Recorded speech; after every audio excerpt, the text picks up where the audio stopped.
What's up? What's happening? What's going on, everybody? Welcome back. I can't even do my intro, dude. I can't even do my own intro.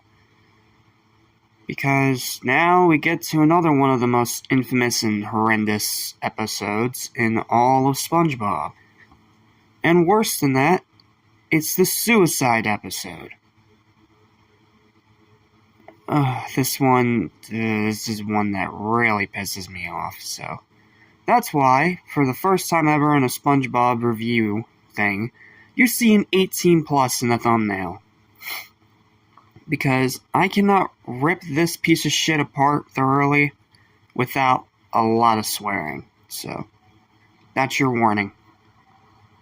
But trust me when I say it deserves every little bit of vitriol and spite it's about to get. And it has been getting. Like, I already knew this episode was really bad when I heard Enter and Phantom Strider and Gem Reviews and all these other people already talk about it. But I still, somehow, someway, was just not ready. And this is another one of those episodes that I've been dreading talking about, but I don't have a choice. So, without further ado, let's tear this fucker a new one. So, welcome back to Amy's Station. Here's my rant, my 18 plus super angry rant of one course meal. So, what's the plot of this episode?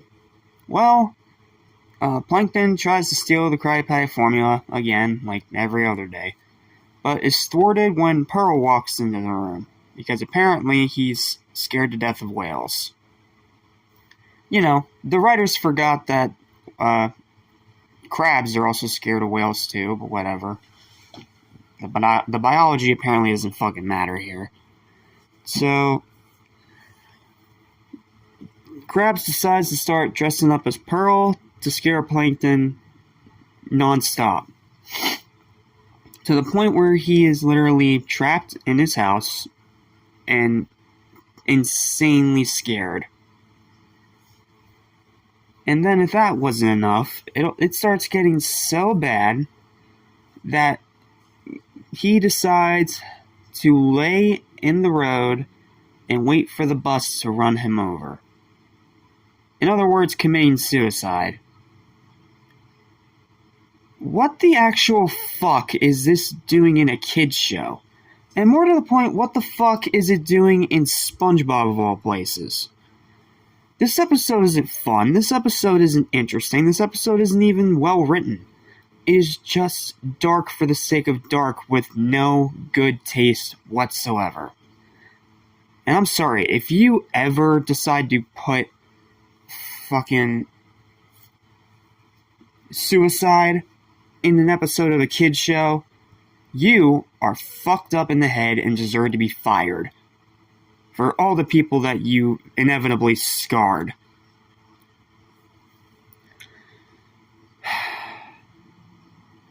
And then how does Plankton describe it? When when SpongeBob asks him what he's doing. Go away, cheesehead. Can't you see I'm trying to get run over? Forget it, kid. I'll just wait for the next bus. Like, he has been scared so bad by crabs that he literally just wants to end it. He wants to end his own life. That's not cartoony. That's not fun. That's just sick and demented. And SpongeBob saying that it flies in the face of his good nature to just step on him. SpongeBob, you left your good nature at least 2 seasons ago.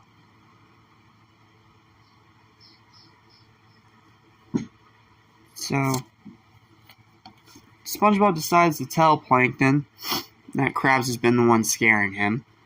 And it turns out that Krabs is scared of mimes. How long did it take you to come up with that one? So, Plankton gets in. He puts a mime in front of Krabs and he is scared out of his skull. But then, out of literally fucking nowhere, SpongeBob decides to be the hero and uses a projector to make it look like a bunch of whales showed up for an early feeding, chasing Plankton out of the Krusty Krab again. With Mr. Krabs saying he redeemed himself. Fuck all of you. How about that? Fuck Mr. Krabs for being a creepy stalker. Fuck SpongeBob for completely heel-turning out of nowhere. Oh, and fuck Karen for bitching at Plankton the entire episode because he was the... Because, it's not like she's the one that was being chased around by this fucking whale the whole fucking time.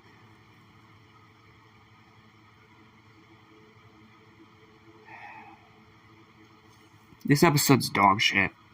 It is one of the worst of the entire show. It remains one of the worst of the entire show. And it is only dark for the sake of being dark. There's nothing artistic. There's nothing moral. It is just a reprehensible, disgusting pile of shit. And anyone who decides to put a suicide episode in their kids' show deserves to be fucking fired.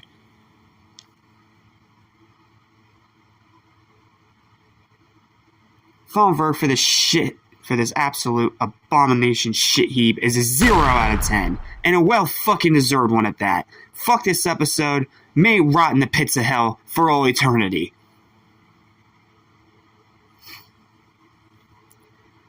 Okay, Gary in Love. Let's go. Gary in Love. An episode that's forgettable, but okay. And it does have a few moments that are worth talking about, so let's talk about it. So, in this episode, Gary and SpongeBob are at the snail park, and Gary ends up falling in love with this very, very beautiful snail. I mean, it kind of just looks like Snelly from Season 3, but it's not the same snail, obviously. So, day and night he fantasizes about this female snail, and at the same time he is also being hunted down by these thugs. These thug snails. So, Gary ends up running out after SpongeBob finds out about his little crush. And SpongeBob, after a disgusting scene of him licking the slime, yeah, that didn't need to be there. Ew. He finds Gary. Gary defeats the thugs and uses all his skill to jump across moving cars to get to the female snail, only to find out that the owner of that snail is dating the actor from the show that Gary was watching, and he has a Chad snail, which obviously wins the girl over immediately and leaves poor Gary heartbroken. Yeah, in other words, she's a gold digger. Anyway, then the episode ends with the thugs reconciliating with Gary and deciding to take him out for a nice meal, with SpongeBob ending the episode saying they grow up so fast. So, this episode's okay. There's not anything super unique or interesting about it, but it's by no means horrible. I mean, like I said, SpongeBob licking the slime, that was gross. That didn't need to be there. But the rest of the episode, while more than likely being a ripoff of another episode from previous seasons, is not half bad. And it is, again, like Mozart compared to the piece of crap that we just reviewed before it. Highlights for the episode. First one is SpongeBob falling asleep on the bench with the other pet owners at the pet park. I'll admit that was pretty funny because it's just like, he's all happy-go-lucky, he immediately walks over there and immediately just falls asleep. I'll admit, that part was pretty funny. And then the other highlight is that entire final act, when Gary is hopping across the moving boats to get to this snail, including using two of the thug snail's entangled eyeballs as a catapult. Well, as a slingshot, but you know what I mean. A propelling device. Please excuse me, it's early in the morning. So, yeah, overall, this episode is okay. It's not great, it's not terrible, it's just okay. If you take out the part of SpongeBob licking the slime, I'd probably like it more, but because that's in there, and I did kind of cringe at that, because that's just gross. But the rest of it's fine, and Gary having a crush is cute, even if it has been done before. So, final verdict, 5 out of 10. It's okay. It's not a super memorable episode, but it's not an absolute terrible dumpster fire one either. It's fine. Give it a watch if you haven't seen it, and make your own conclusion. I can't talk today.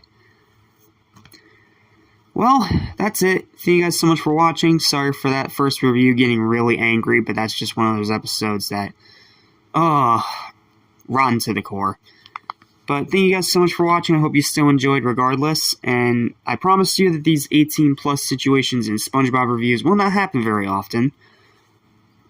And join me next time for 2 more episodes that are kind of the exact same way as this one, but just reversed.